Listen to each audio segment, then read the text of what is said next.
My name is Philip Parip, but as a child, I could not say my name. I called myself Pip, and that has been my name ever since. I never knew my mother and father. They both died when I was a baby. I was brought up by my only sister, who was married to a blacksmith, Joe Gargary. My story begins on a cold, grey winter afternoon in the churchyard where my parents are buried.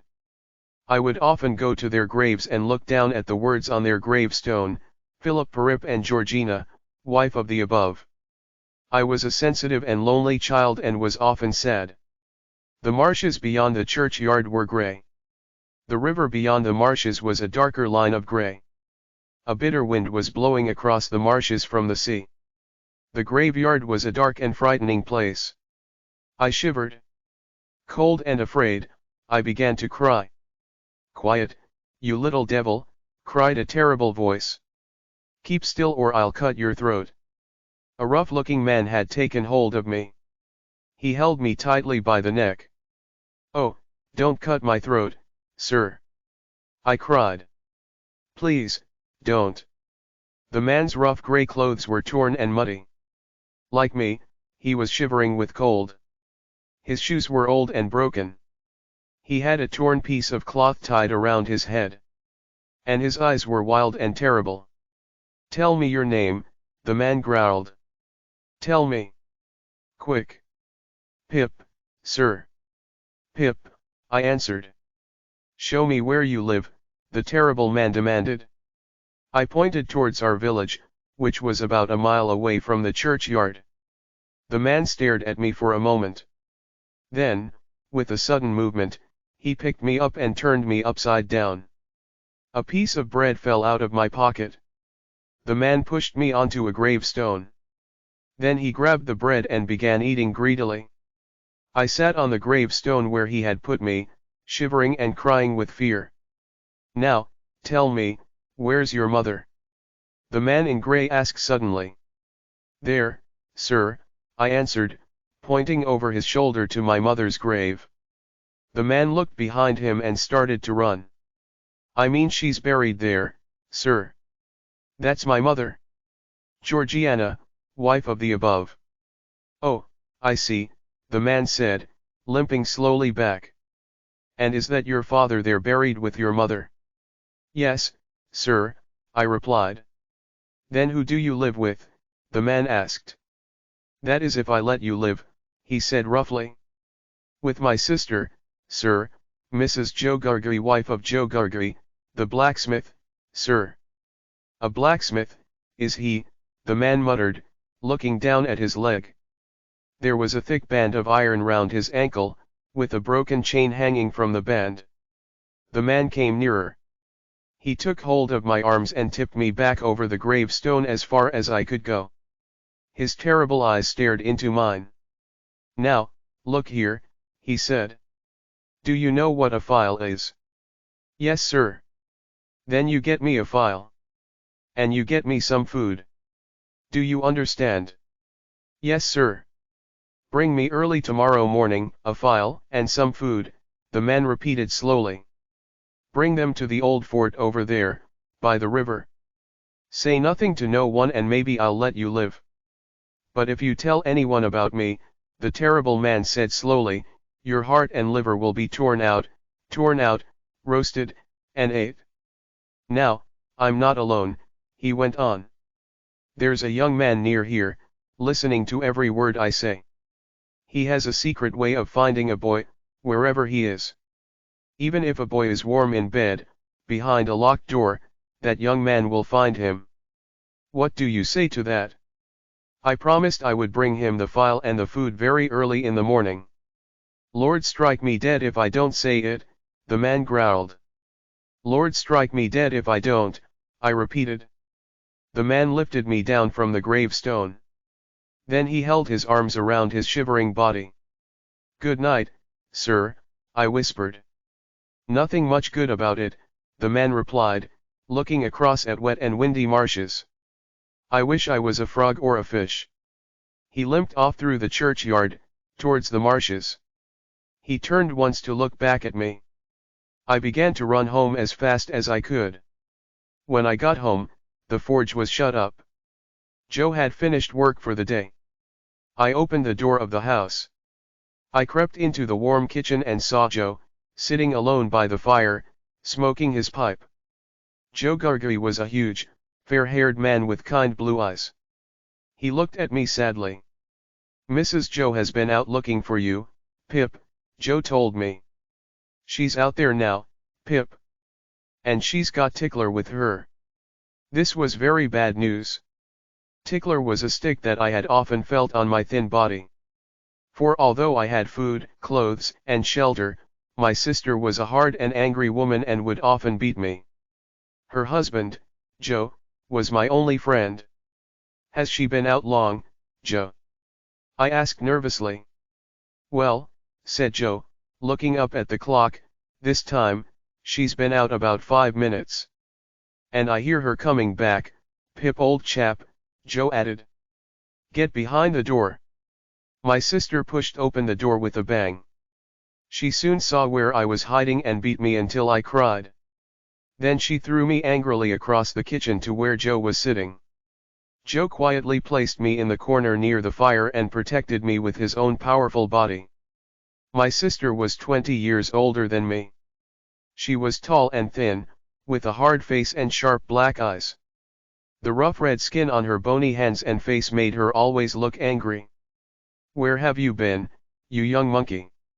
Mrs. Joe cried, stamping her foot. "Tell me what you've been doing all this time." "I've been in the churchyard," I answered, crying. "Churchyard?" Mrs. Joe repeated sharply. "You'd have been in the churchyard long ago if it hadn't been for me." "Who brought you up? Tell me that." "You did," I sobbed. "And why I did, I don't know," my sister exclaimed. "It's bad enough looking after this blacksmith, without being your mother too. One of these days, you'll drive me to the graveyard, the pair of you." Joe said nothing.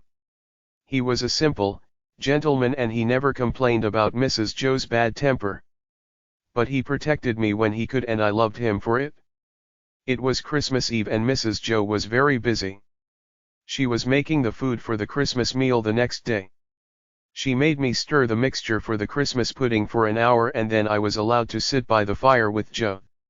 As I sat by the warm fire, I thought of the man on the cold, wet marshes. I remembered my promise to him. I thought of the young man who would find me and kill me if I broke that promise. The silence of the quiet night was suddenly broken by loud noises that seemed to come from the sea. "Are those the great guns, Joe?" I asked. Joe nodded. "Another convict escaped," he said. "One got away last night and the guns were fired for him. Now they're giving warning that a second one has escaped." "Who's firing the guns?" I asked. "Ask no questions and you'll be told no lies," my sister snapped in reply. "Mrs. Joe," I said politely, "I really should like to know, if you don't mind, where the firing comes from." "From the hulks, my sister answered. "And, please, what are the hulks?" "Hulks are prison ships, moored on the other side of the marshes," Mrs. Joe explained impatiently. "I wonder who's put into prison ships and why they're out there," I said. Mrs. Joe leaped up and grabbed me by the ear. "People are put in the hulks because they murder and rob and do all kinds of bad things," she said.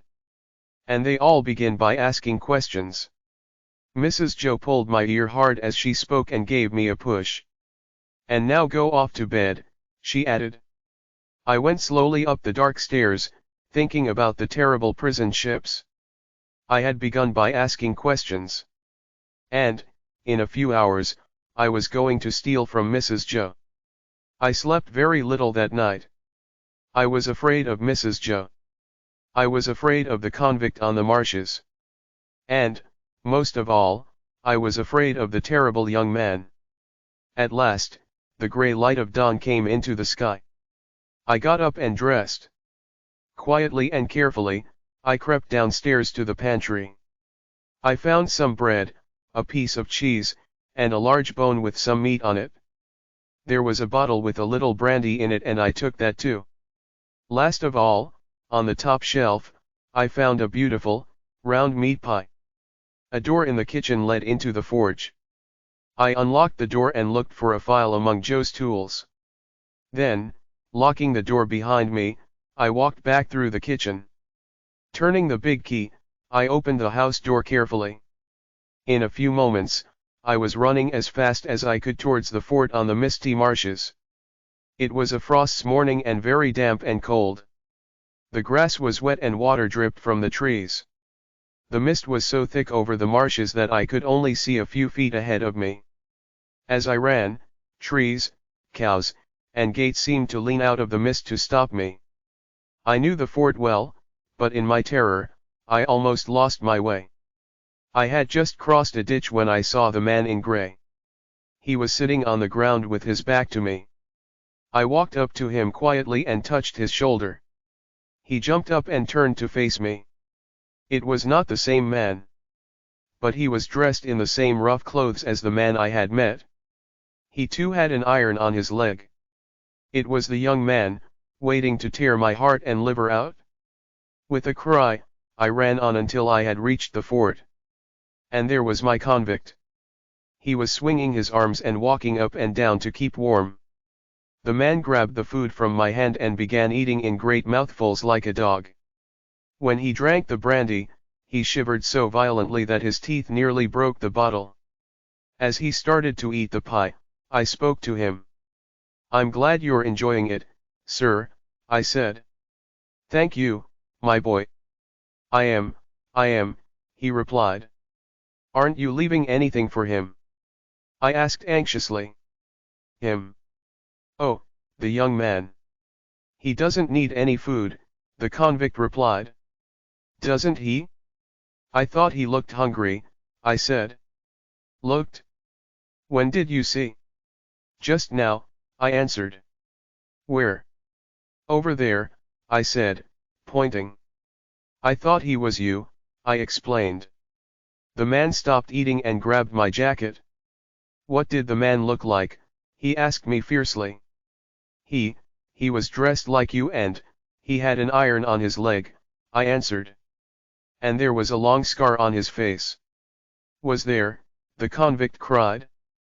"So he's escaped from the hulks, has he? I thought I heard the guns last night. Where is he? I must find him. Curse this iron on my leg. Give me that file, boy. And tell me where you saw him."